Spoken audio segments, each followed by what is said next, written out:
बिस्मिल्लाहिर्रहमानिर्रहीम। अस्सलामुअलैकुम dear students, मैं उम्मीद करता हूँ कि आप खैरियत से होंगे। आज मैं सेकंड ईयर के मैथ के एमसीक्यूज़ करने जा रहा हूँ। कोशिश मैं करूँगा कि पूरी बुक के ही ना इम्पोर्टेंट एमसीक्यूज़ ना कर दूँ, और इंशाल्लाह अगर आपने ये एमसीक्यूज़ अच्छे तरीके से सीख लिए तो मुझे उम्मीद है कि आपके 20 पूरे भी बन सकते हैं इंशाल्लाह ताला। क्योंकि अगर इनसे थोड़ा बहुत आगे पीछे होगा ना अगर कोई एमसीक्यूज़, तो अगर आपने ये सारे एमसीक्यूज़ अच्छे तरीके से कर लिए तो इंशाल्लाह आपको अगर कोई इससे हटकर भी आ गया ना तो आपको मेथड आ रहा होगा तो आप इंशाल्लाह उसको भी हल कर लेंगे। तो अल्लाह ताला आपको कामयाब करे। लेकिन ये ज़रूर है कि आपने एक ही नशिस्त में फिर सारे के सारे जो है ना एमसीक्यूज़ कर लेने हैं, या फिर आप उसको बार बार भी देख सकते हैं चैप्टर वाइज। मैंने तो बहरहाल सातों चैप्टरों को ना इकट्ठा ही कर देना है। चलें फिर शुरू करते हैं। अब यहाँ पर एक बात आपने ज़हन में रखनी है कि मैंने जो है ना एमसीक्यूज़ का सिर्फ एग्जैक्ट आंसर लिख दिया है, लेकिन आपको पेपर में कैसे आएगा, चूँकि बुक के एंड पे तो आपको पता है नहीं, इसलिए फिर मजबूरन मुझे आपको टिप्स ही दिखानी पड़ेगी। अच्छा ये देखें, टिप्स में फ़र्ज़ किया जी, ये एक एमसीक्यूज़ है। If f of x is equal to x over x square minus 4 then range of f of x is. 4 option दे रहा है आपके सामने। इन चारों में से जो आंसर है वो है रियल नंबर्स।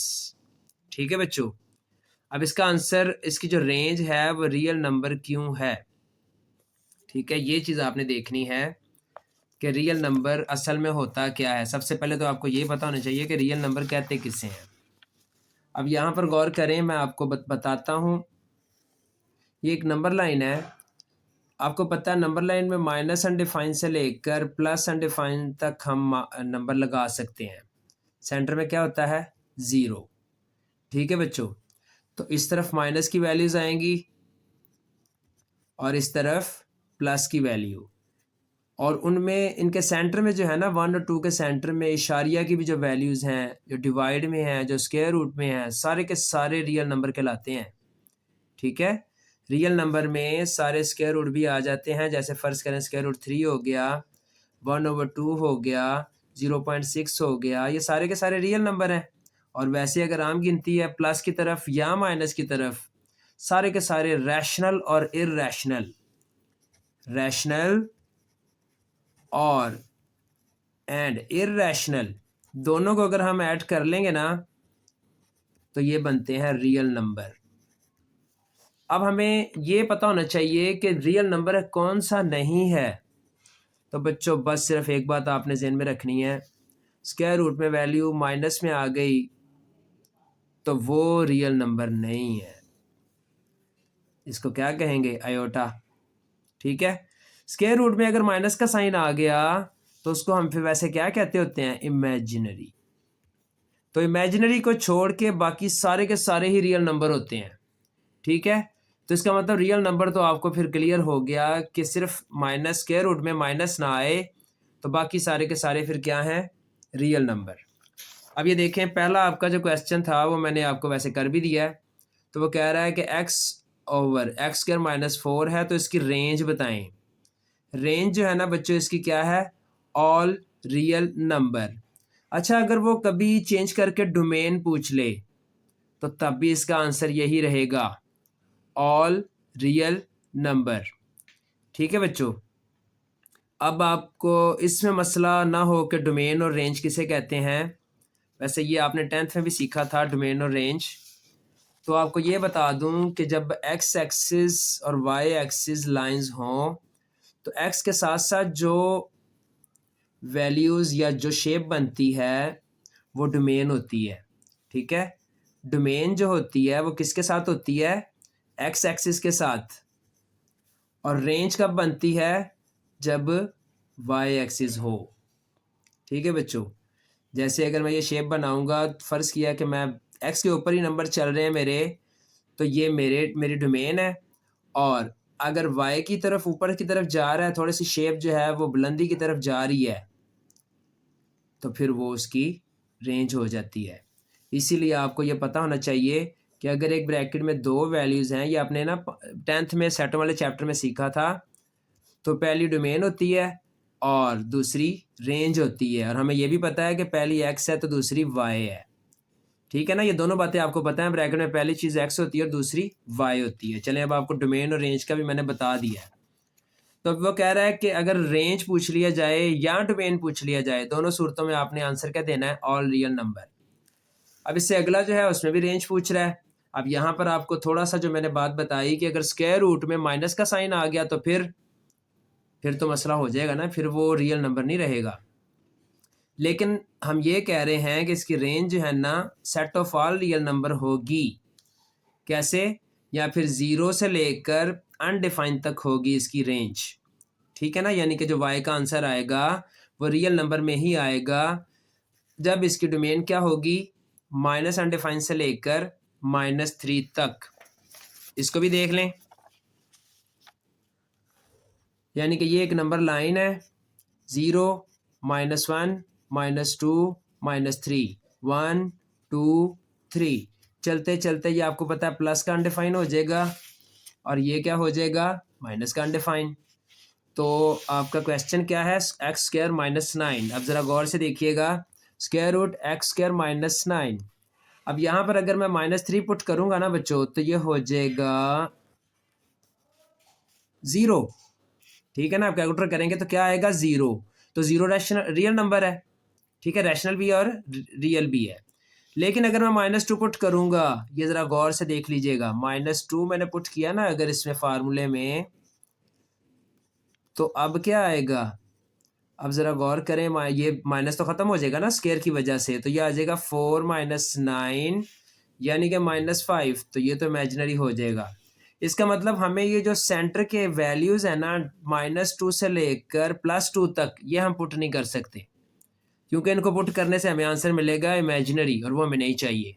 ठीक है, तो फिर हमारी ये रेंज चेक कर लें, इधर से माइनस अनडिफाइन से लेकर -3 और इधर से 3 से लेकर प्लस का अनडिफाइन। तो यही इसकी डोमेन है। अगर उसने डोमेन पूछ ली तो वो क्या बनेगी, माइनस अनडिफाइन से लेकर -3, ये देखिए मैंने लिख दिया, और इसका यूनियन बनेगा +3 से लेकर प्लस अनडिफाइन तक। मेरा ख्याल है कि आपको ये समझ आ गई होगी। ठीक है, तो ये जो सेंटर वाले हैं ये पुट करेंगे तो इमेजिनरी बन जाता है ना, इसलिए ये इनको इग्नोर करना पड़ेगा। ये और ये सारे नंबर्स जो है ना ये इसकी डोमेन होगी। ठीक है, अगर उसने डोमेन पूछ लिया तो ये आंसर है, दोनों इकट्ठे नहीं पूछेगा, या तो डोमेन पूछेगा या फिर वो इसकी रेंज पूछेगा। अगर रेंज पूछी तो इसका आंसर ये है 0 और प्लस अनडिफाइंड। या फिर आप इस तरह भी लिख सकते हैं, set of all real number. अब एमसीक्यूज में वो इस तरह भी लिख सकता है, set of all real number, या फिर वो यूँ भी लिख सकता है 0 से लेकर प्लस अनडिफाइंड। और अगर इस रेंज की जगह पे उसने लिख दिया डोमेन, तो डोमेन लिखने की सूरत में ये नीचे वाला आंसर होगा। ये मैंने आपको ये भी समझा दिया। ठीक है बच्चों, अब यहाँ पर अगले में देखें, वो डोमेन पूछ रहा है, वो कह रहा है कि कॉज ऑफ एक्स की डोमेन बताएं।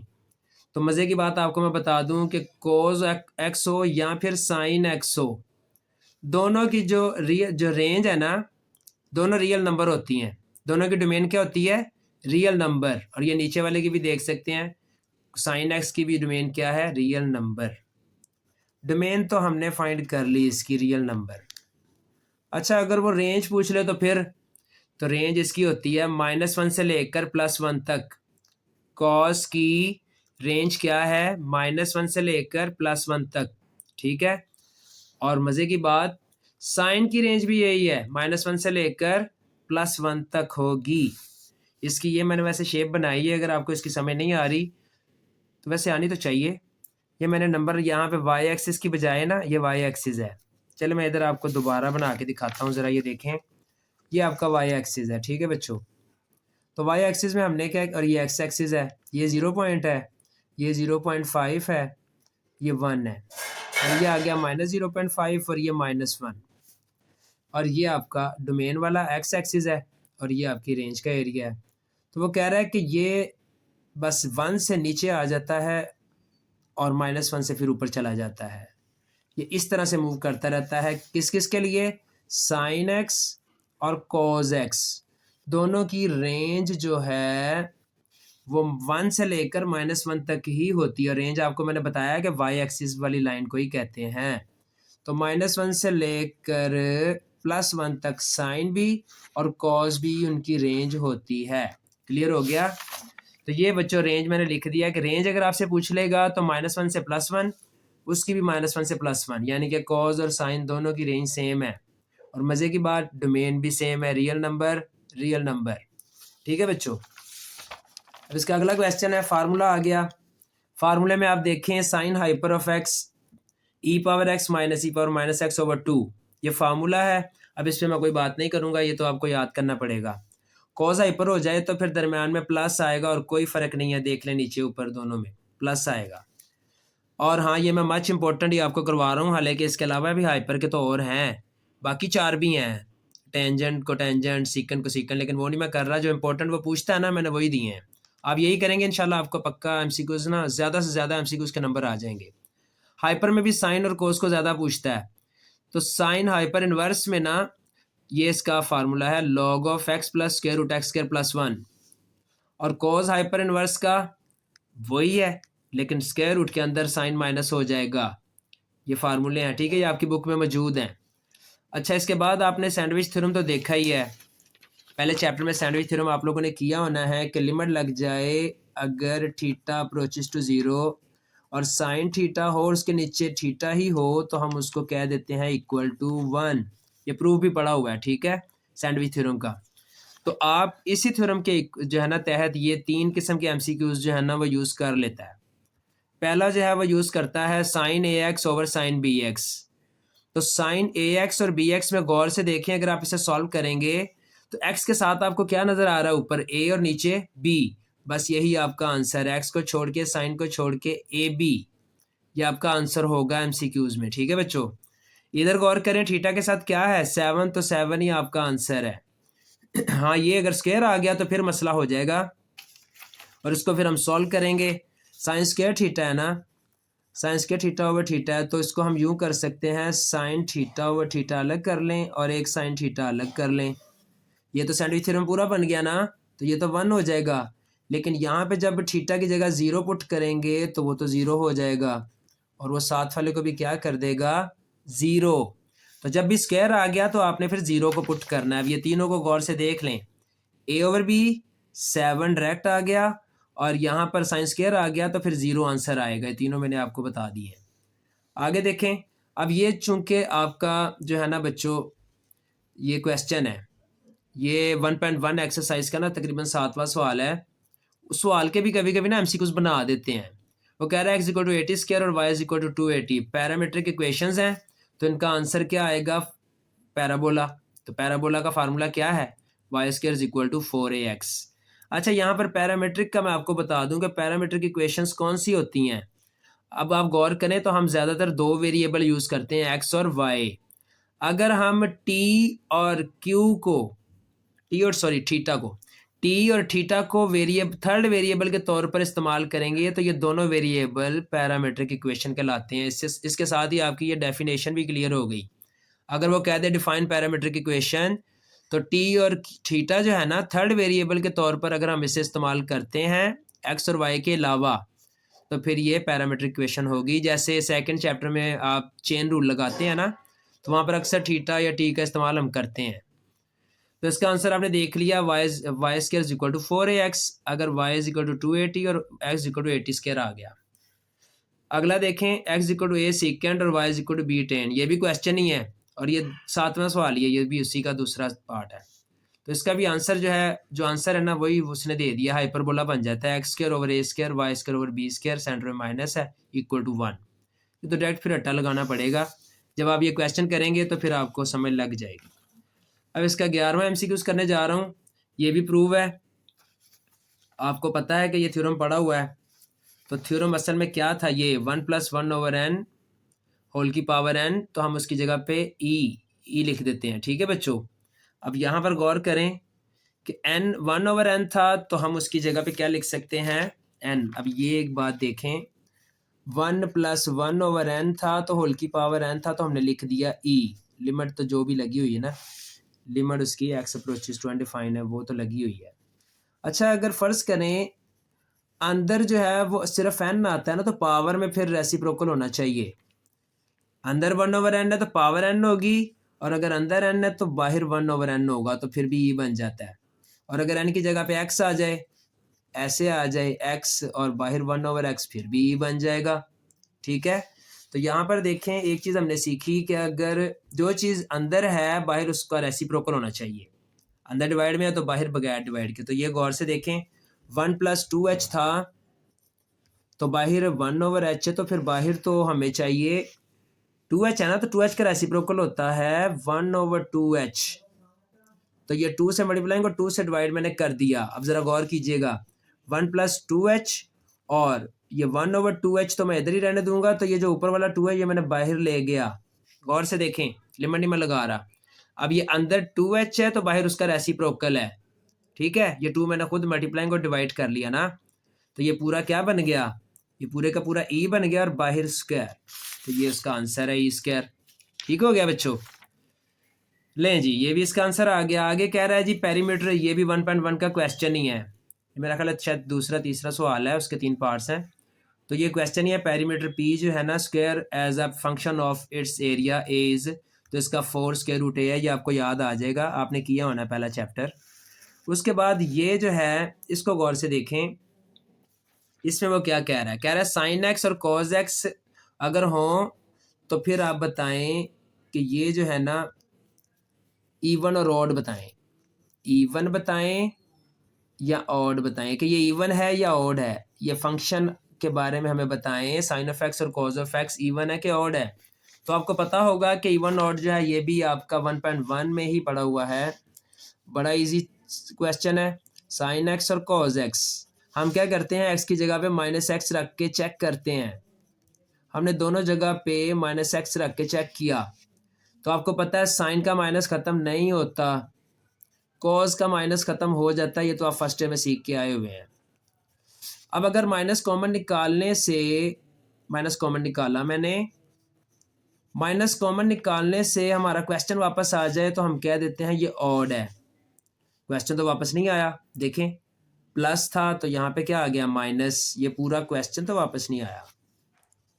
तो फिर भाई ये तो ना इवन है, तो ये नीदर इवन है और नॉर ऑड है। ठीक है, और अगर ये माइनस अप्लाई करने से, जैसे अगर फर्ज करें मैं आपको ये कहता हूँ इसका बताएं इवन है कि ऑड है, तो आप इसमें -x पुट कर दें, इसको तो फ़र्क ही नहीं पड़ा, तो फिर ये इवन है। ठीक है, ये मैंने आपको साथ साथ क्वेश्चन भी करा रहा हूँ। ठीक है, इंशाल्लाह आपको ये आज के लेक्चर में ना कई फार्मूले भी आ जाएंगे और कई क्वेश्चन भी आपके क्लियर हो जाएंगे। तो ये माइनस कॉमन निकाल के हमारा क्वेश्चन जो था प्लस वाला वापस नहीं आया, तो ये नीदर इवन नॉर ऑड, ये मैंने इसका आंसर लिख दिया, नीदर इवन नॉर ऑड। आगे कह रहा है एफ ऑफ एक्स 1/x² है, तो एफ ऑफ एफ फाइंड करें, एफ में एफ को ही पुट कर दें। तो एफ में एफ को पुट करके देखें हैं भला, ये देखें एफ ऑफ एफ मैं फाइंड करने जा रहा हूँ, यानी कि एफ मेरा था 1/x²। तो ये जो x है इसकी जगह पर मैं इसी को पुट कर दूंगा, ये। अब गौर करें, एफ ऑफ एफ में मैंने x को ही पुट कर दिया, x की जगह पे 1/x पुट कर दिया, तो ये आपको पता है कि x 1/x² हो जाएगा, और जब ये पलटेंगे रेसिप्रोकल करेंगे तो क्या आंसर बना, x²। ठीक है, सॉरी, और मैंने 1/x² करना था ना, ये तो ये होल का भी तो स्क्वायर है ना, तो ये आपका हो जाएगा 2 2 ज़ा 4। ये मैं समझा शायद 1/x है, 1/x² पुट करेंगे ना तो उसका ये 2 को बाहर रखेंगे ये, और अंदर जाएगा 1/x² पूरे का पूरा। फंक्शन ये है ना 1/x² है, तो ये 2 2 ज़ा 4 हो जाएगा, तो 4 जब ऊपर जाएगा तो x 4 हो जाएगा, ये आपका आंसर आ गया। x साइन ऑफ x जो है 0 होगा, क्योंकि आपको पता है x साइन जो है ना साइन 0, आपको भी मैंने बताया था साइन 0 क्या हो जाता है 0, तो उसने x को भी 0 कर देना है। आगे देखें जी, x² -1 x² -x है, इस पे अगर आप टेक्निक लगाते हैं, फ़र्ज़ करें जी आप देखें x² -1 को आप लिख सकते हैं एक बार प्लस और एक बार माइनस, नीचे वाले में से आप सिर्फ x कॉमन निकालें तो x -1 बचता है, ये कट गया। आप ज़रा यहाँ पे 1 पुट करें, ये देखें लिमिट क्या लगी हुई है, लिमिट लगी हुई है 1। ठीक है, 1 पुट करें यहाँ पे तो ये हो जाएगा 1 + 1, और नीचे 1 पुट करेंगे तो वो 1 ही रहेगा, यानी कि ये 2 ऊपर 1 नीचे, तो 2 आपका आंसर है। ठीक है बच्चों,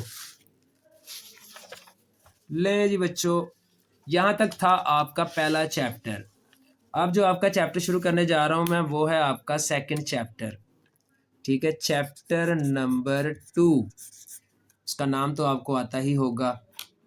अब गौर करें, ये वो कह रहा है कि 1/x की पावर m है तो इसका डेरिवेटिव फाइंड करें। ये आपको पता है ना कि f डैश ऑफ x का मतलब डेरिवेटिव होता है।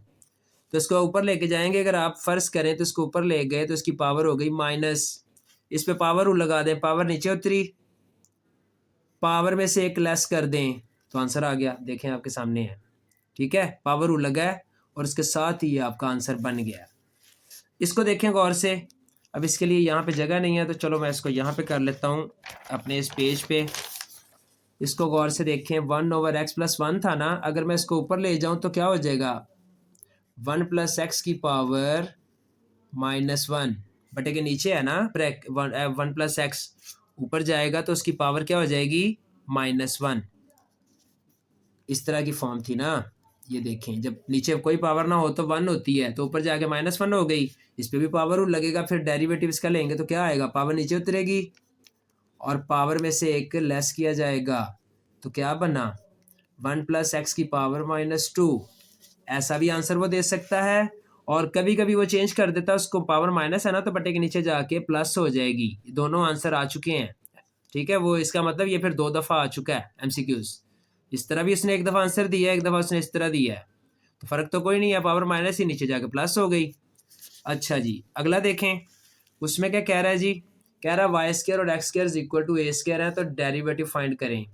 इसका डेरिवेटिव जब आप लेंगे तो इसका -x/y आंसर आ जाएगा, ठीक है बच्चों। मेरा ख्याल है कि आप इसका डेरिवेटिव ले लेंगे, ठीक है। नेक्स्ट चलते हैं। अगला है जी 1/x² जो है उसका भी डेरिवेटिव बताएं और उसमें x की जगह पे -1 भी पुट करें। तो 1/x² का डेरिवेटिव जो है ये मैं आपको यहाँ पे लेके बता देता हूँ क्योंकि ये थोड़ा टेक्निकल है। 1/x² था ना बच्चों, इसका डिफरेंशिएट क्या हो जाएगा, dy/dx हो जाएगा। इसको ऊपर लेके जाना पड़ेगा, जब ऊपर लेके जाएंगे तो इसकी पावर हो जाएगी -2। अब इस पे पावर रूल लगेगा क्योंकि बटे के नीचे x आ जाए ना अगर, तो डेरिवेटिव नहीं है उसका कोई भी, उसको ऊपर ही लेके जाना पड़ता है। पावर रूल लगा, पावर नीचे उतरी, पावर में से एक लेस किया, वो लेस नहीं हुआ, वो तो ऐड हो गया, -2 और x की पावर हो गई -3। अब वो कह रहा है कि x की जगह पे क्या पुट कर लें, -1। तो -1 ज़रा पुट करके देखें हैं भला, -2 और ये -1 और पावर -3। तो आप चाहें तो बेशक इस पूरे को उठा के बटे के नीचे ले जाएं, -1 की पावर हो गई +3। तो इसका मतलब माइनस तो ख़त्म नहीं होगा ना, क्योंकि पावर ओड है, ऊपर -2 तो नीचे -1, तो माइनस कैंसिल तो 2 आंसर। वेरी सिंपल, ये आपके सामने 2 आपका आंसर आ गया हुआ है। sin 2x और cos 2x का डेरिवेटिव, sin 2x का डेरिवेटिव क्या है, cos 2x। अगेन डेरिवेटिव उसके एंगल का, तो 2x का डेरिवेटिव क्या होगा, x तो 1 हो जाएगा तो 2 तो बचेगा ना, तो ये 2 cos 2x आएगा, ठीक है। इसी तरह से इसका क्या डेरिवेटिव है, इसका डेरिवेटिव है -sin 2x। अगेन डेरिवेटिव इसके एंगल का 2, तो 2 cos 2x, 2 -sin 2x। तो 2 अगर ये दोनों 2 अगर मैं बाहर कॉमन निकाल लूँ तो cos 2x -sin 2x ये आपके सामने इसका आंसर होगा। एमसीक्यूज में आपने इसको टिक करना है, ठीक है, अगर ये आ जाता है तो। अच्छा जी, इसका क्वेश्चन नंबर हम देखते हैं 5 था, तो उसके बाद इसका 6 करने जा रहा हूँ मैं बच्चों। 6 देखें, sin²√x। तो साइन का डेरिवेटिव आपको पता है क्या होता है, cos²√x। अगेन डेरिवेटिव लेना पड़ेगा हमें √x का, तो √x का डेरिवेटिव आपको पता है क्या होता है, 1/2 √x, ठीक है। स्क्वायर रूट का डेरिवेटिव होता है 1/2 स्क्वायर रूट, जो वैल्यू है वो वैसे की वैसे आ जाती है, तो यही आपका आंसर है। अगले में देखें, a की पावर है λx। तो a की पावर λx का डेरिवेटिव जो है ना बच्चों, ये वैसे का वैसे ही आ जाएगा, पूरे का पूरा। देखें ये आया हुआ है a की पावर λx, लेकिन पावर का अगेन डेरिवेटिव लेंगे तो x तो हो जाएगा 1, तो लैम्डा आ जाएगा 7। और लेकिन इसमें एक नई बात है कि आपने जो बेस है ना उसको लॉग के साथ अलग से लिखना होता है। इसका प्रूफ पड़ा हुआ है लेकिन अब टाइम नहीं है, मेरी तो वीडियो बहुत लेंथी हो जाएगी अगर मैं उसके चक्करों में पढ़ूंगा तो। हाँ अगर आप कहेंगे तो मैं फिर अलग से कोई वीडियो बना दूंगा।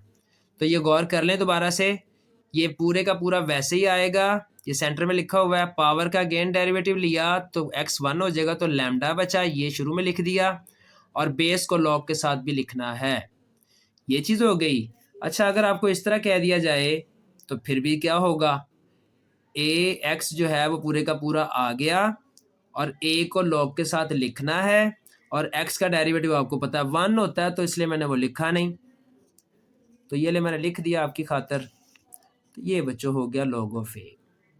इसको कभी कभी ई की पावर एक्स लॉग ऑफ ए भी आप लिख सकते हैं। अगर डायरेक्ट ना आपसे सॉल्व हो, हल ना हो, तो ए की पावर एक्स की जगह पे आप ई एक्स लॉग ऑफ ए लिख सकते हैं। यानी कि आपको जो बात मैं बताना चाह रहा हूँ वो ये है कि अगर कभी आपको पूछ ले कि ए की पावर एक्स जो है वो किसके बराबर है, तो आप कहेंगे कि ए की पावर एक्स लॉग ऑफ ए। ये भी एक प्रूव है, लेकिन चले मैं इसको करूँगा नहीं, आपने इसको अब रट्टा ही लगाना है। ए की पावर एक्स किसके बराबर है, ए की पावर एक्स लॉग ऑफ ए। आप क्वेश्चन को सॉल्व कर सकते हैं इसके साथ, और ये आंसर आएगा। लेकिन बहरहाल फिलहाल अब ऐसे ही चलते हैं। अगले में देखें एक्स स्क्वायर प्लस 1 का होल स्क्वायर है, डेरिवेटिव लेने जा रहा हूँ। पावर रूल लगेगा पहले, पावर नीचे उतरी, पावर में से एक लेस कर दिया, अगेन डेरिवेटिव पावर छोड़ के एक्स स्क्वायर प्लस 1 का, तो 1 तो 0 हो जाएगा। एक्स स्क्वायर का डेरिवेटिव आपको पता क्या होगा बच्चों, 2x, तो ये 2 2 ज़ा 4x, और ये एक्स स्क्वायर प्लस 1, 4x और एक्स स्क्वायर प्लस 1, क्योंकि ये 2 में से 1 गया तो 1 हम नहीं लिखते, और ये आपका आ चुका है answer.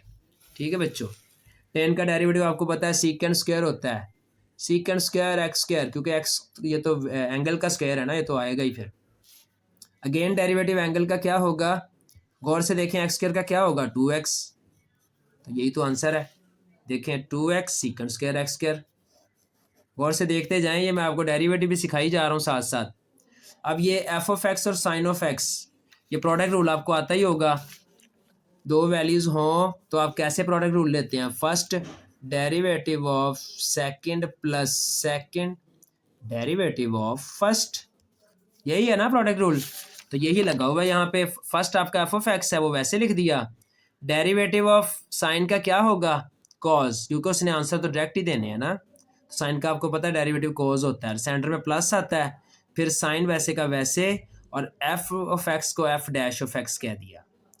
First derivative of second, ये आपका सेकंड है, तो इसका डेरिवेटिव क्या है कॉज ऑफ एक्स, प्लस ये सेकंड वैसे का वैसे, और फर्स्ट का डेरिवेटिव, ये आपका आंसर है। ठीक है बच्चों, कभी कभी इतना सान, ये सान है, इसका सान भी पूछ लेता होता है कभी कभी।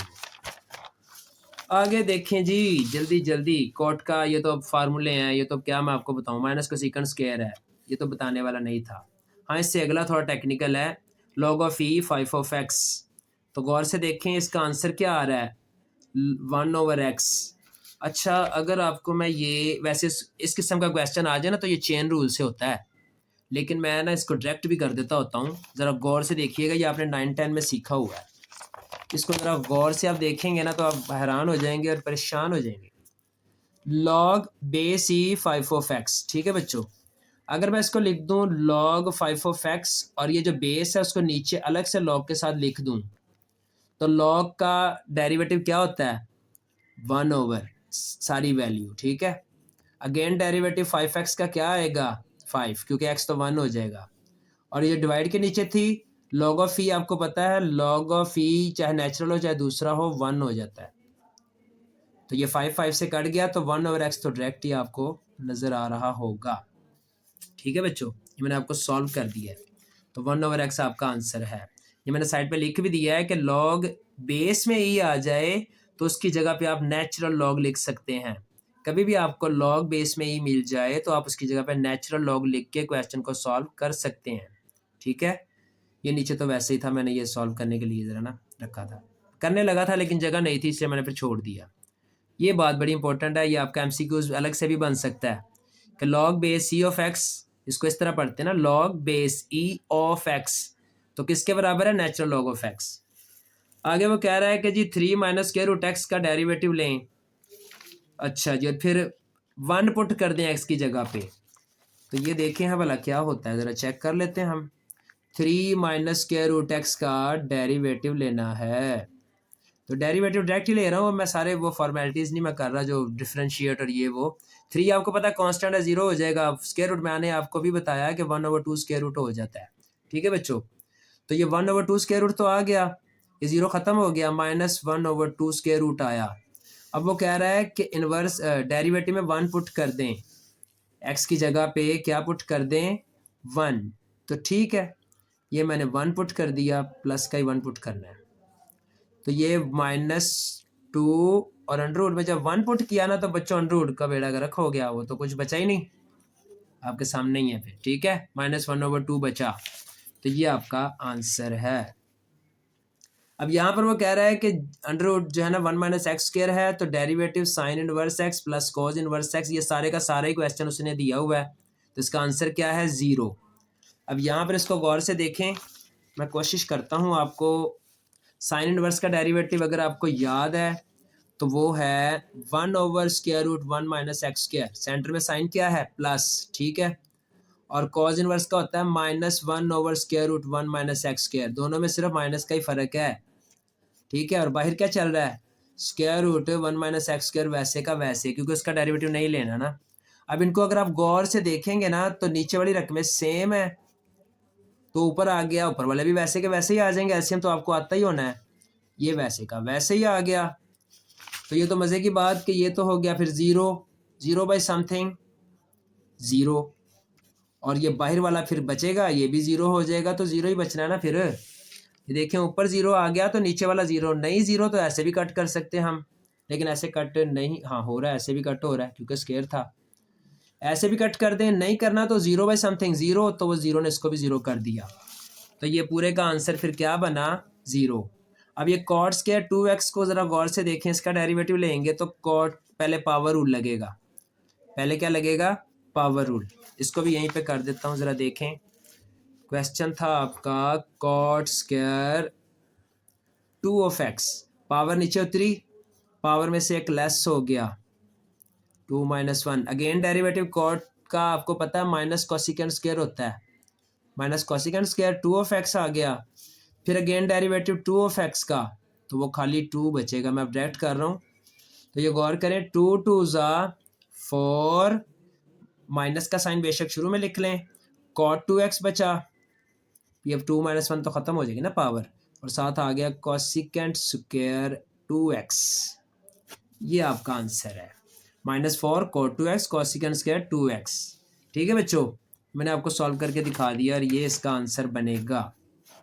अच्छा जी, अब इसके बाद इसका 17 चल रहा है MCQs, log base a of x, तो इस ये भी एक फार्मूला ही है, आप इसको डायरेक्ट याद कर लें, 1/x और 1/log ऑफ a, इसका प्रूव हो सकता है लेकिन अब टाइम यहाँ पर नहीं है, आप इसको जो है ना गौर करें, अगर आप गौर करें तो मैंने आपको भी सिखाया, देखें आप इसको यूँ लिख सकते हैं ना, log ऑफ x ऊपर, ऊपर वाला ऊपर और बेस जो है उसको नीचे लिख दें।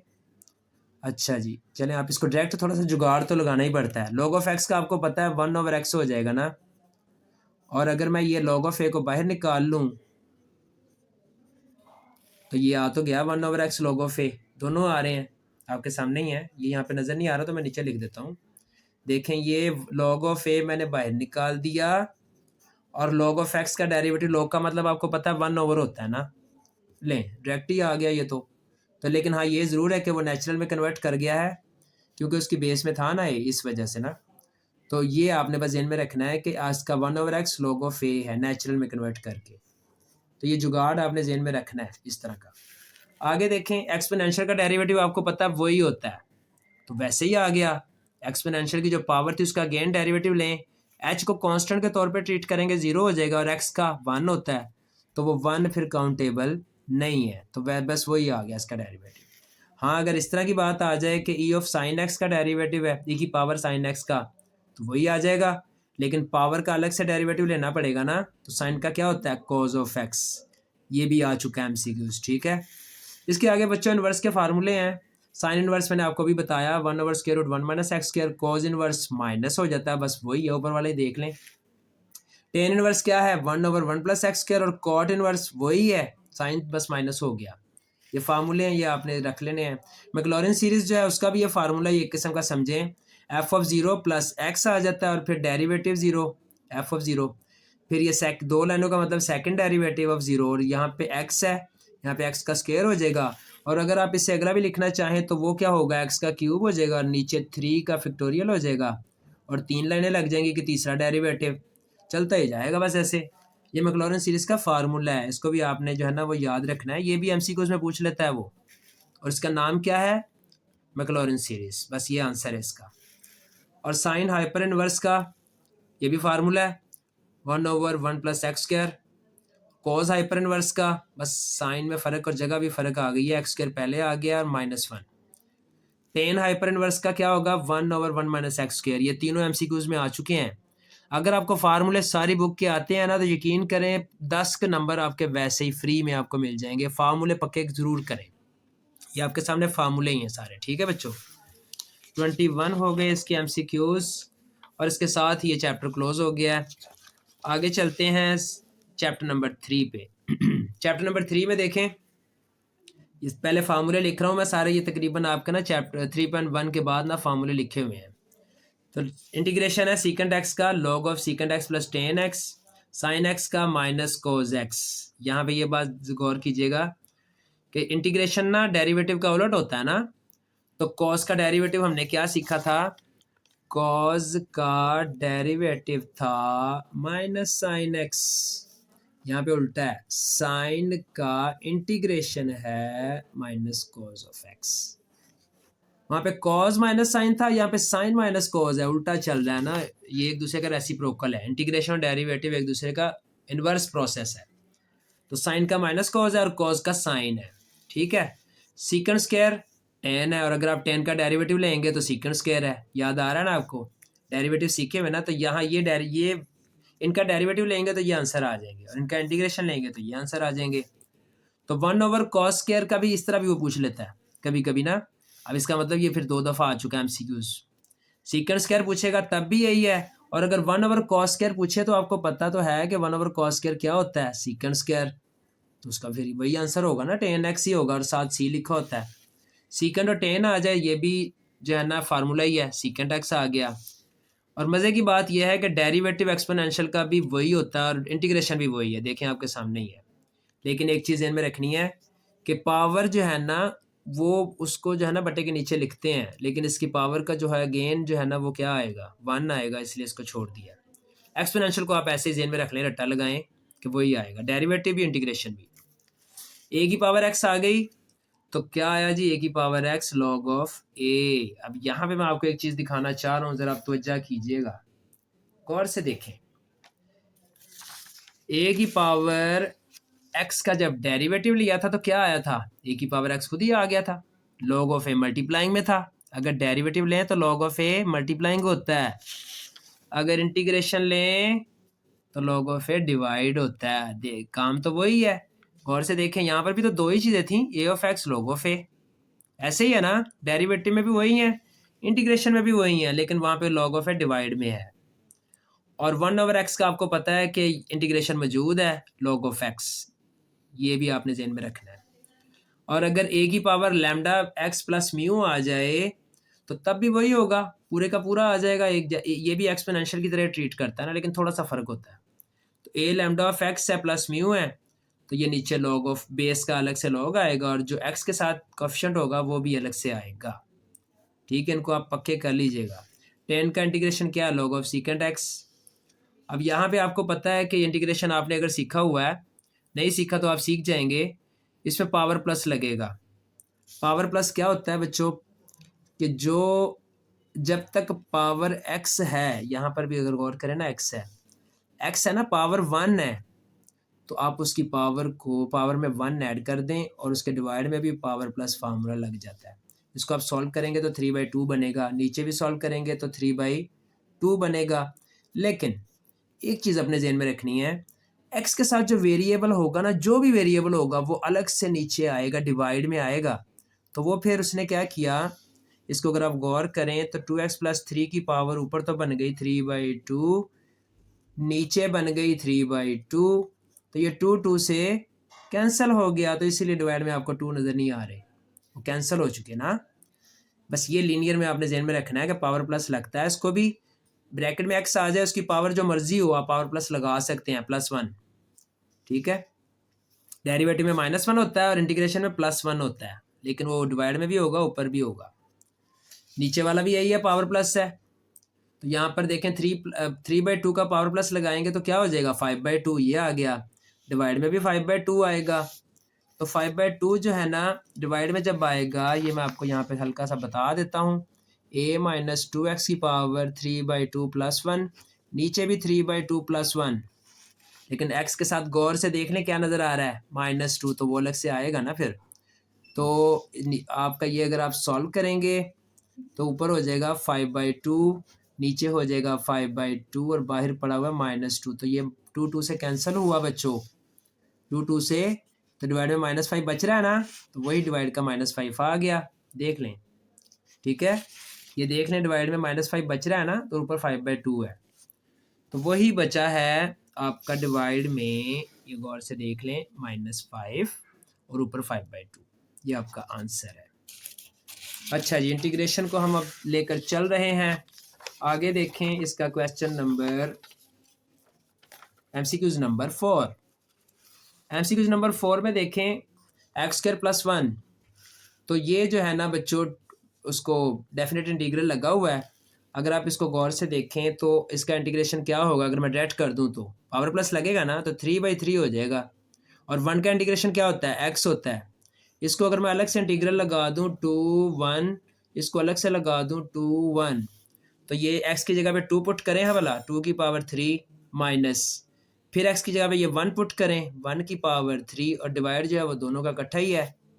इधर x की जगह पे 2 पुट करें, सेंटर में माइनस आता है, और x की जगह पे 1 पुट करें, तो ये हो जाएगा 8 - 1/3, और ये हो जाएगा 2 में से 1 गया तो 1, तो ये 7/3 + 1 कैलकुलेटर से करेंगे तो 10/3 आपका आंसर आ जाएगा। ये मैंने आपको क्वेश्चन सॉल्व कर दिया पूरा, 3.6 एक्सरसाइज का, 6 या 7 का ये शायद, चलें 6 का है शायद, चलें जो भी है ये अब आप खुद देखेंगे। 10/3 मैंने आपको आंसर निकाल दिया है, इसको आप गौर से देखें। साथ साथ मैंने कहा था ना क्वेश्चन भी सिखा दूंगा आपको कई। यहाँ पर पावर प्लस लगाएं, तो इसको अब मैं इस पेज पे करूँगा। इस पेज पे देखें 3x² है, इसका पावर प्लस लगा दें x³ होल का डेफिनेट क्या लगा, ऊपर x है तो नीचे a है। ठीक है बच्चों, ये 3 से कैंसल। अब x की जगह पे x ही रख दें, सेंटर में माइनस आएगा, x की जगह पे a रख दें, तो ये आपका आंसर है x³ - a³। ठीक है बच्चों, आगे देखें sin x और cos x।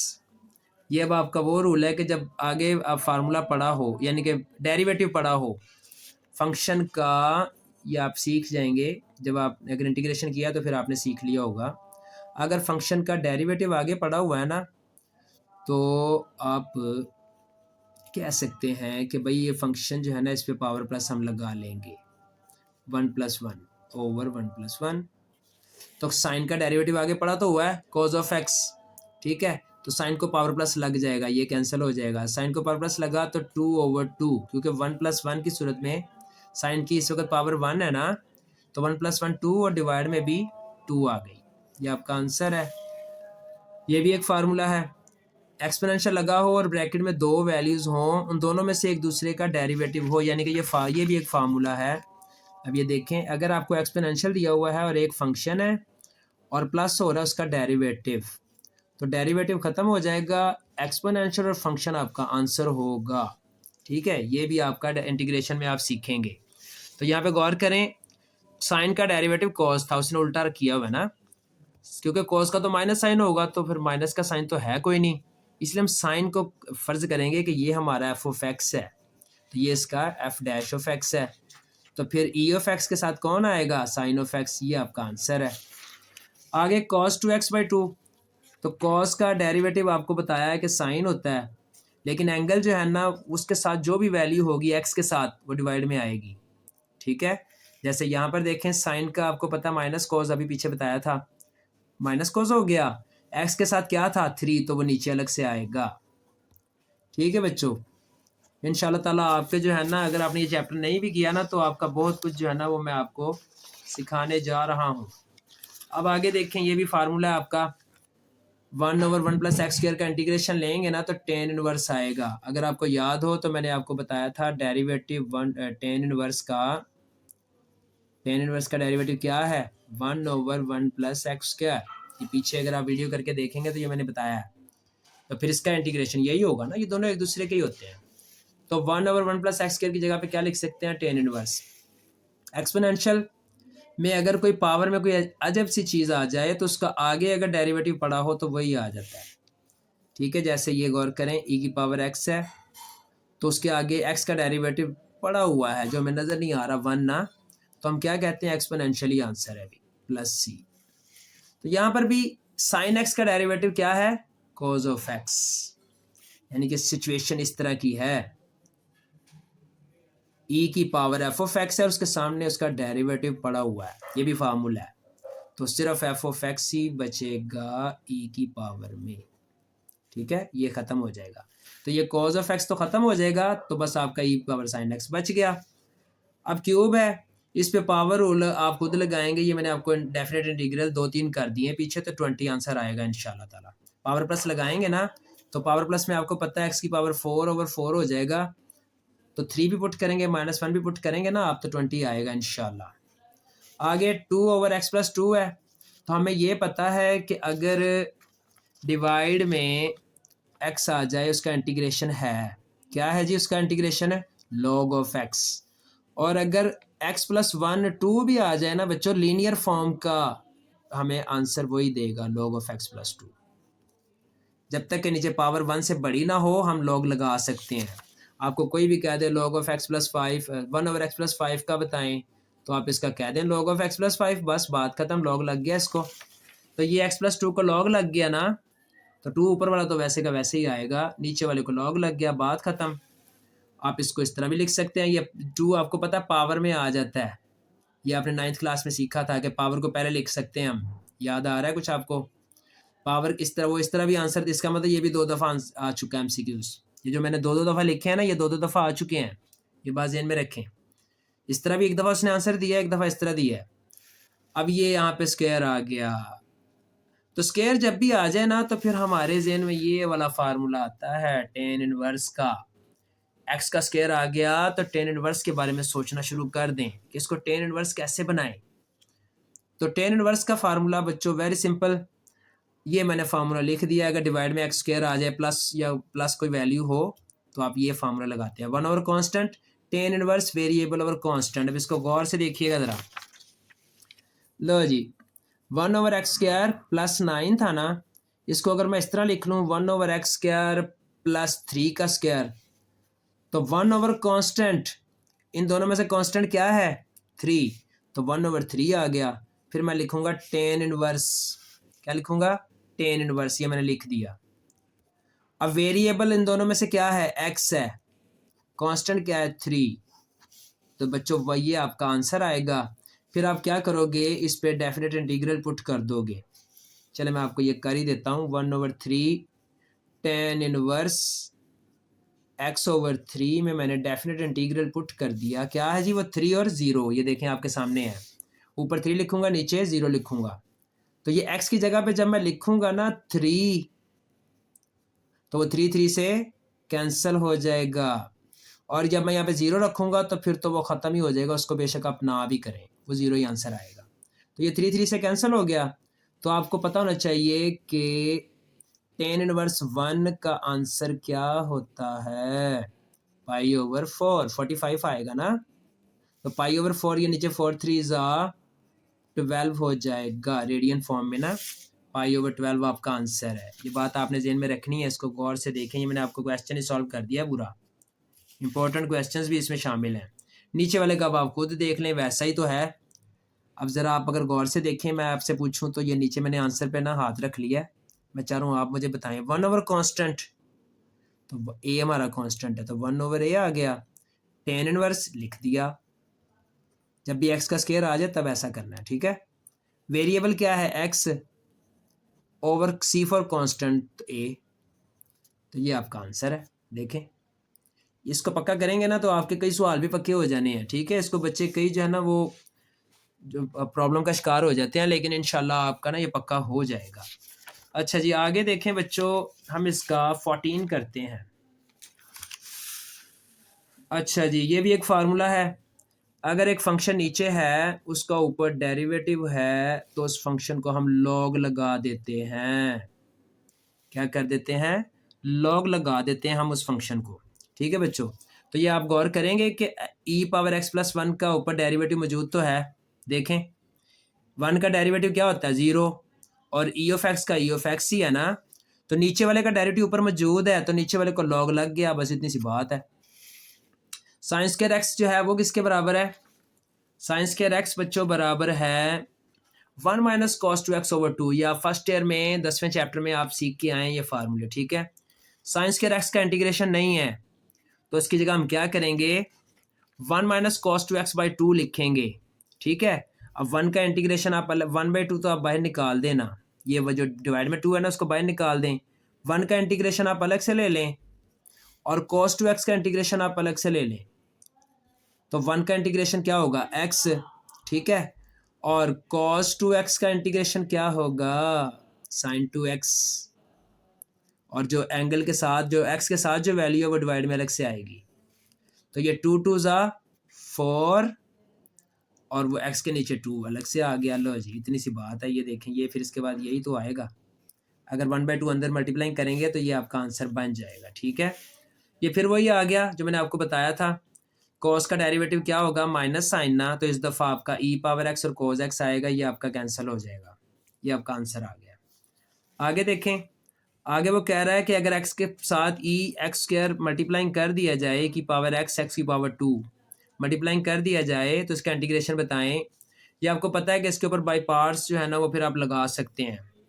बाई पार्ट्स अब 3.4 आपने सीखी होगी तो आपको पता चलेगा। तो बाई पार्ट्स जो है ना वो मैं नहीं कर रहा, आप इसको फिर खुद सॉल्व करके देखिएगा, इसका 1/2 आंसर आ जाएगा। तो चलो मैं बाई पार्ट्स नीचे वाला है भी, मैं कर ही देता हूँ आपको बाई पार्ट्स भी, क्योंकि नीचे वाला भी यही आ गया ना, फिर करना पड़ेगा। लॉग का हमारे पास डेरिवेटिव कोई नहीं है। ठीक है, तो हम बाई पार्ट्स करेंगे इसको 1 के साथ। तो लॉग को हमेशा फर्स्ट रख लेते हैं, first into integration of second, हमने अपनी तरफ से 1 लेट किया है ना, ये हमारा सेकेंड है, minus integration of second derivative of first. First क्या था? लॉग ऑफ एक्स था, सॉरी, लॉग ऑफ एक्स आपको नज़र आ रहा है ना, तो ये लॉग ऑफ एक्स तो वैसे का वैसे ही आ गया। 1 का इंटीग्रेशन आपको पता है एक्स होता है, इधर भी एक्स होता है, लॉग का डेरिवेटिव आपको पता है 1/x होता है, तो ये एक्स एक्स से कैंसिल हो गया तो 1 बचा। लेकिन अब इसका कुछ नहीं हो सकता, ये तो वैसे का वैसे ही जाएगा, तो एक्स लॉग ऑफ एक्स आ गया, और ये 1 का इंटीग्रेशन आपको पता है एक्स होता है, और यही नीचे वाले का आंसर है, x log of x minus x. ठीक है, ये नीचे वाले का आंसर आ गया। ऊपर वाले का भी आपने एक्स और ये पावर एक्स के ऊपर जो है ना वो लगा लेना बाई पार्ट्स। ठीक है, और उसके बाद फिर जो कोएफिशिएंट आएगा ना के की सूरत में, उसका आंसर बताना है, 1/2 होगा। अच्छा जी, 18 और इसके बाद इसका 19 है। अब बाई पार्ट्स में अब वो डेफिनेट इंटीग्रल भी मैं अब नहीं करूँगा, क्योंकि साइन 2x का आपको पता है कि इंटीग्रेशन क्या होगा?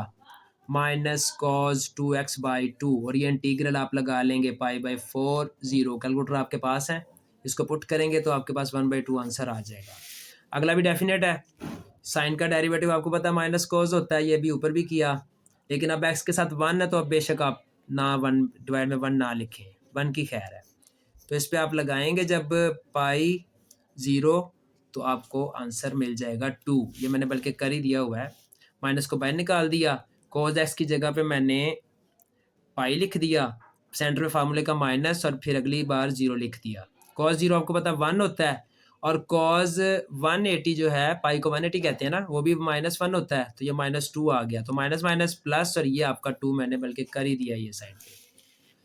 अब ये आपको पता है, ये आपका पूरे का पूरा जो है ना वो साइन इनवर्स है। ये अभी पीछे फार्मूले बताए थे मैंने, साइन इनवर्स का डेरिवेटिव ये है और इसका इंटीग्रेशन ये है, तो इस पर डेफिनेट लगाएंगे तो π/2 आ जाएगा।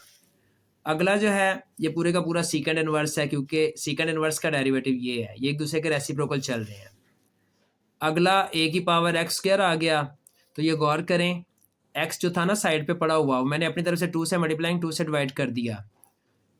अब पावर को गौर से देखें, x स्क्वायर है ना, तो एक्स स्क्वायर का डेरिवेटिव आगे पड़ा हुआ है 2x, नीचे वाले 2 को बाहर निकाल देते हैं, 2x पड़ा हुआ है ना, तो फिर ये पूरे का पूरा ही आ जाएगा, एक एक्स स्क्वायर ऊपर आ गया, तो बेस का अलग से डेरिवेटिव तो आएगा log ऑफ ए का अलग से डेरिवेटिव ज़रूर लिखना होता है डिवाइड में। ये मैंने पीछे फार्मूला शुरू में फार्मूले बताए थे आपको, तीसरा चैप्टर शुरू किया था ना, तब ये फार्मूला लिखा था। तो ये आपका आंसर है। अब इसके बाद बच्चों चौथा चैप्टर स्टार्ट करने जा रहा हूँ मैं। चौथे चैप्टर में देखें डिस्टेंस का फार्मूला है, ये तो अब बच्चों वाली बात है, ये तो आपने कर ही लेना है, ठीक है। डिस्टेंस तो आपने 9th में भी सीखा है। स्लोप का फार्मूला आपको पता है y2 minus y1 x2 minus x1 होता है। मिड पॉइंट का फार्मूला आपको पता है कि x1 प्लस x2/2 होता है और y1 प्लस y2/2 होता है। ये आप 9th में सीख के आए हैं। ये इन दोनों पहली वैल्यू को जमा करेंगे तो ये पहला आंसर आ जाएगा, दूसरी को जमा करेंगे तो दूसरा आंसर आ जाएगा। Equation of straight line represent by x cos alpha y sin p alpha is equal to p, तो ये नॉर्मल फॉर्म कहलाती है, ठीक है। अब ये कुछ फार्मूले भी हैं ना। लीनियर इक्वेशन दो वेरिएबल आ जाएं तो उसको क्या कहते हैं, sorry linear equation in two variable तो हम यूं लिखते हैं ax plus B Y plus C is equal to 0।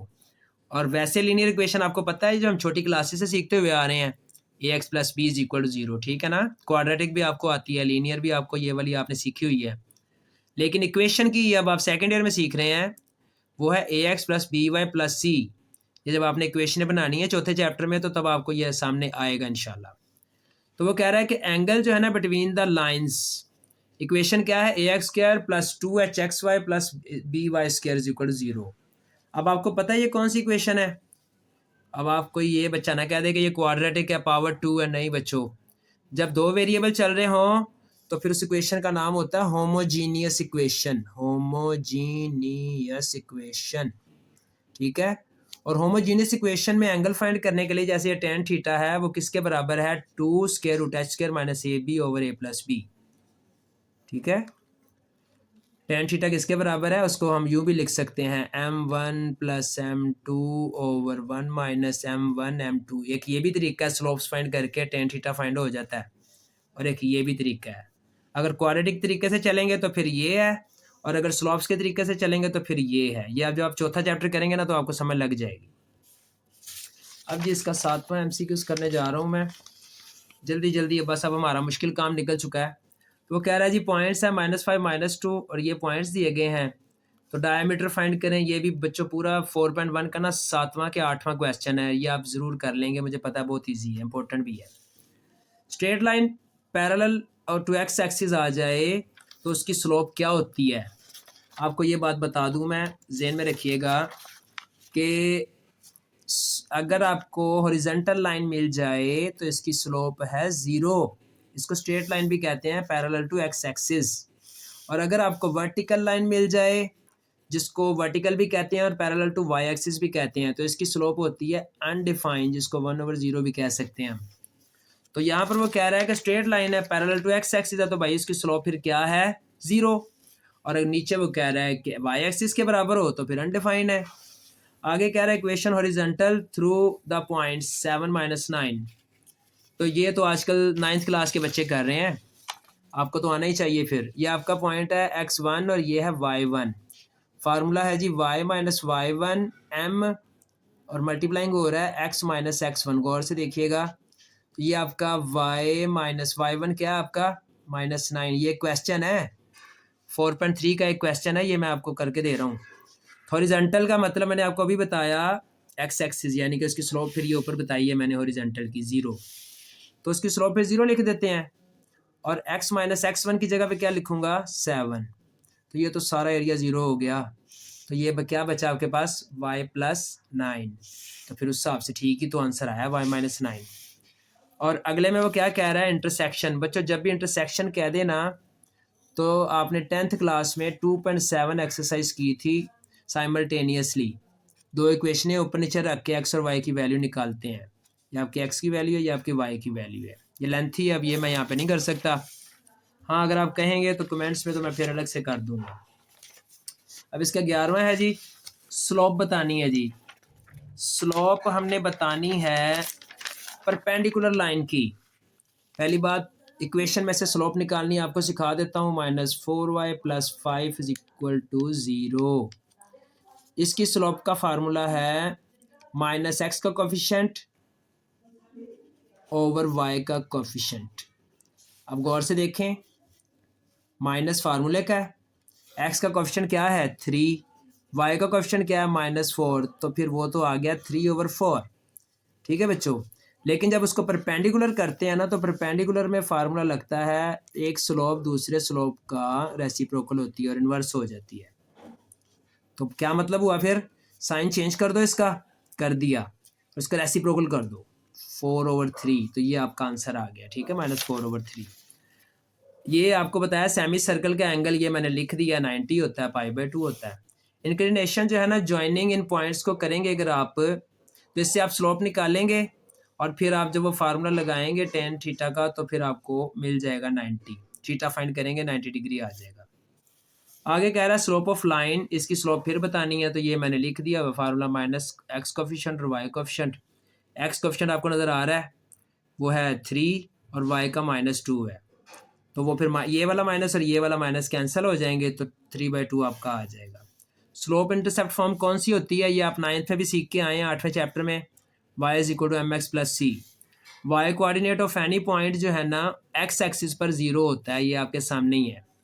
x axis पर y की कोई वैल्यू नहीं होती, y 0 ही रहेगा। ये मैंने थोड़ा सा ना बनाने की कोशिश की है।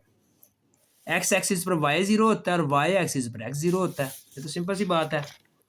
अच्छा जी, इसका 17 देखें, तो कह रहा है कि x intercept of the line. बच्चों जब भी x इंटरसेप्ट कह दे तो इसका मतलब y इंटरसेप्ट 0 है। इस तरह की कोई सिचुएशन है, ये आपका x इंटरसेप्ट है कि x को कट कर रहा है, एक लाइन x को कट कर रही है, उसको x इंटरसेप्ट कहते हैं। तो वहाँ पे y क्या होगा फिर 0। तो इसमें आप y की जगह पे ये 0 तो पुट करके देखें, तो आपको आंसर मिल जाएगा 1/2। ठीक है बच्चों, ये आपका आंसर आ गया, ये मैंने सॉल्व भी कर दिया आपको। ये आगे कह रहा है इंटरसेप्ट फॉर्म जो है उस, ये फार्मूला है x/a y/b 1। डिस्टेंस, इन दोनों का डिस्टेंस जो है ना बच्चों ओरिजिन के साथ, तो ओरिजिन के पॉइंट्स क्या होंगे 0 0 ना, तो डिस्टेंस का फार्मूला आप सबको आता है। x को 0 के cos 3x को 0 से किया माइनस होल का स्क्वायर, sin 3x को 0 से किया होल का स्क्वायर। तो अगर आप गौर करें तो ये आ जाएगा cos स्क्वायर 3x और ये आ जाएगा sin स्क्वायर 3x। आप सबको पता है साइन स्क्वायर और cos स्क्वायर क्या होता है 1 होता है। साइन स्क्वायर और cos स्क्वायर 1 होता है, एंगल जो मर्जी हो उससे फर्क नहीं पड़ता, तो 1 का स्क्वायर रूट 1 ही आ गया ना, ये आपका आंसर है। आगे कह रहा है कि दो लाइंस अगर पैरेलल हों तो उसका आंसर क्या बनेगा। क्रॉस में जरा देखें, A1 के साथ B2, A1 B2, फर्ज किया ये एक लाइन है और ये भी एक लाइन है, पैरेलल है दोनों आपस में, तो A1 को B2 से और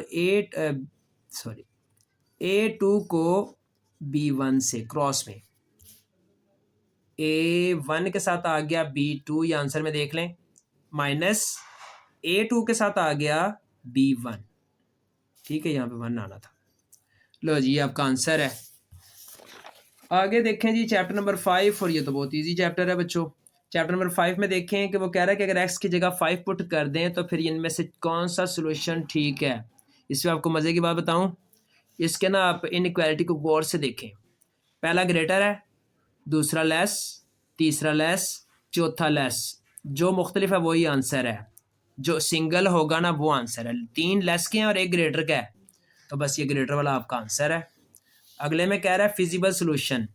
फिजिबल सोल्यूशन बच्चों होता है, जब आप ये क्वेश्चंस करेंगे तो आपको पता लग जाएगा। फर्स्ट क्वाड्रेंट में ना जब कॉर्नर पॉइंट्स हम निकालते थे, मैक्सिमाइज और मिनिमाइज, या 5.3 में मेरा ख्याल आपने किया होगा, तो इसको ऑप्टिमल सोल्यूशन कहते हैं। ठीक है, जब कॉर्नर पॉइंट्स वगैरह फाइंड कर लेना, हम शेडेड कर दें एरिया को, ऑप्टिमल सोल्यूशन कहलाता है। ये डेफिनेशंस भी आपने याद करनी है, ऑप्टिमल सोल्यूशन की भी और फिजिबल की भी। ये इंशाल्लाह एक आधी MCQ डेफिनेशन भी आ जानी है आपको। आगे कह रहा है जी अगर 0 0 पुट करें तो फिर क्या आंसर आएगा। फिर गौर से देख लें, पहला लेस है, बाकी तीनों ग्रेटर हैं, ये भी ग्रेटर है, ये भी ग्रेटर है, ये भी ग्रेटर है, तो लेस वाला ही आंसर है। ठीक है, 5वें में से इजी दे देता है वो कह रहा है region is said to be feasible region. अब ये पूरी डेफिनेशन दे दी उसने, तो फिजिबल का मैंने आपको अभी बता दिया है कि कौन से क्वाड्रेंट में होता है, फर्स्ट में, तो उसने यही तो बात आंसर है आपकी। फिजिबल का नाम सुनते ही आपने फर्स्ट क्वाड्रेंट को आंसर लगा देना है। अब वो कह रहा है graph of 2x minus 3y less than equal to 6 हो, तो बच्चों ये भी आपने शेडेड तो किया होगा। आप x की जगह पे 0 पुट करें, y की जगह पे 0 पुट करें, तो ये फॉर्म बन गई है। 0 छोटा है 6 से और बराबर है, तो ये ट्रू है। और जब ट्रू हो तो फिर हम जाते हैं, फ़र्ज़ किया ये शेप है, ओरिजिन की तरफ शेड कर देते हैं हम। तो यहाँ पे लिखा हुआ ऑन द ओरिजिन साइड, ठीक है 5। उसके बाद बच्चों चैप्टर 6 शुरू करने जा रहा हूँ। चैप्टर 6 आपको पता है ज़रा मुश्किल चैप्टर है। अक्सर टीचर इसको छोड़ देते हैं, लेकिन आपने इसमें से भी कुछ ना कुछ रट्टा मार लेना है। एक सर्कल की इक्वेशन है x square Y square 2gx 2fy plus c. तो इसका रेडियस का क्या होगा? रेडियस होगा इसका square root g square plus f square minus c. यहाँ से जी का स्क्वायर, यहाँ से एफ का स्क्वायर और माइनस सी। ये आपने याद रखना है, ये फार्मूला ही है एक किस्म का। और वो कह रहा है कि इक्वेशन ऑफ सर्कल जो है x square plus Y square equal to R square अगर आ जाए तो फिर उसका सेंटर ऑफ सर्कल, तो सेंटर आपको पता ही है कि फिर सेंटर ऑफ सर्कल भी क्या होगा। अगर मैं ये बना लूँ तो ये सेंटर ऑफ सर्कल तो 0 0 ही होगा ना, तो 0 0 ही आंसर है इसका बस। फोकस ऑफ पैराबोला, बच्चों ये गौर से देखें, ये पैराबोला की इक्वेशन है y square equal to 4ax, ये शुरू में भी हमने की थी। तो इसके साथ जो ए है ना, ए को कहते हैं लेटस रेक्टम। क्या कहते हैं? Latus rectum. तो ये आपका आंसर बनेगा कि एक्स और 4 को छोड़ के सेंटर में जो कुछ भी नज़र आ गया वो आपका जो है ना वो आंसर होगा। और उसके साथ दूसरी वैल्यू 0 होगी, यानी कि वाई एक्सिस पे क्या रखना है? 0। और इसका दूसरा नाम क्या है? Latus rectum. ऐसे आगे भी यही चीज़ आएगी, तो आंसर इसका फिर नाम पूछेगा ना इसका, तो मैंने इसलिए आपको अभी बता दिया। यहाँ पे गौर करें, वैल्यू ऑफ सी फाइंड करनी है तो वो पाइथागोरस से होगी। आप गौर से देखें 16 और 49 डिवाइड में है, इन दोनों ये ऑलरेडी स्क्वायर ही हो चुके हैं, ठीक है। ये असल में इस तरह की वैल्यू है ना, y square over a square x square over b square. तो ए स्क्वायर की जगह पे 16 है, इसका मतलब यहाँ पे 4 का स्क्वायर था और यहाँ पे 7 का, तो डायरेक्ट ही पुट कर दिया, तो ये आपके पास 65 आंसर आ जाएगा सी की वैल्यू, ठीक है बच्चों। आगे देखें इसका क्वेश्चन 5, MCQ नंबर 5 है और ये भी वही फार्मूला आ गया। कौन सा वाला जो मैंने सबसे पहले किया? ये वाला एक्स स्क्वायर वाई स्क्वायर, इसको देखें ज़रा गौर से, ये यही है 2gx 2fy प्लस सी, ठीक है। इसका मतलब फार्मूले में ना हमारे पास एक्स स्क्वायर वाई स्क्वायर के साथ कुछ भी नहीं होना चाहिए, ये बात आपने ज़हन में रखनी है। एक्स स्क्वायर वाई के साथ कुछ भी नहीं होना चाहिए, बाकियों के साथ 2 होना चाहिए, एक्स भी होना चाहिए, उसके साथ वाई होना चाहिए। तो यहाँ पर इसका मतलब ये जो 5 है ये हमें नहीं चाहिए, तो हमने क्या किया, पूरे डाटा को ना 5 से डिवाइड कर दिया, यानी कि ये इस तरह से ना यहाँ से कैंसिल हो गए, तो ये एक्स स्क्वायर वाई स्क्वायर आ गया, फार्मूले की शक्ल बन गई। अब 24 को तोड़ा तो 2 बाहर लिखा, क्योंकि हमें 2gx तो चाहिए ना, फार्मूला ये है ना X square Y square plus 2gx plus 2fy।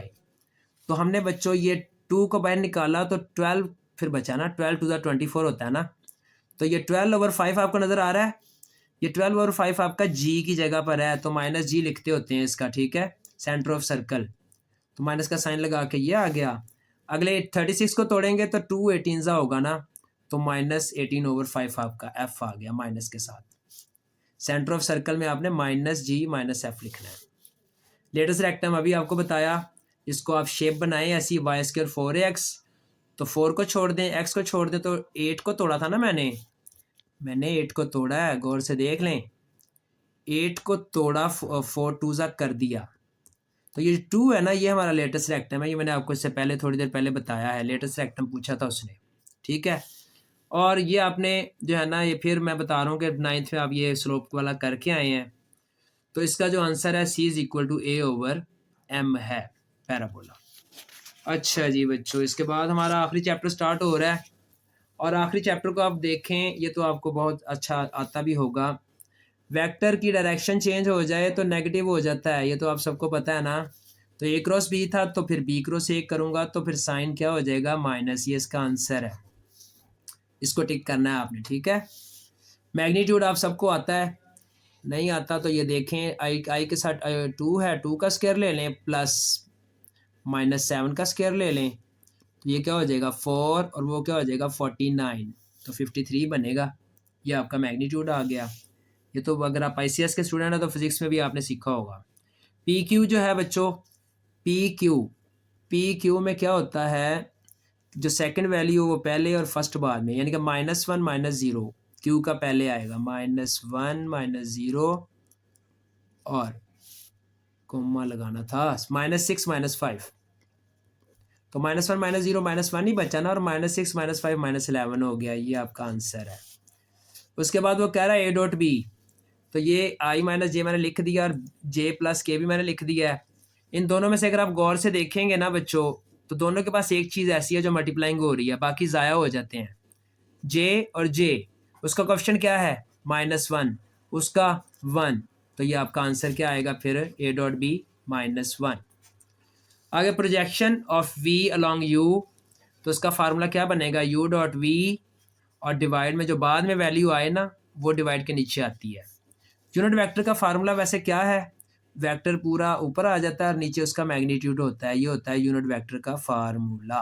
ठीक है, तो फर्ज किया इसका करना है, तो मैग्नीट्यूड आपको इसका बता दें क्या आएगा, 3 का स्क्वायर प्लस -4 का स्क्वायर, तो बच्चों 9 + 16 बनता है 25, यानी कि 5, तो ये 5 आ गया डिवाइड में, और पूरे का पूरा क्वेश्चन ऊपर रख दिया।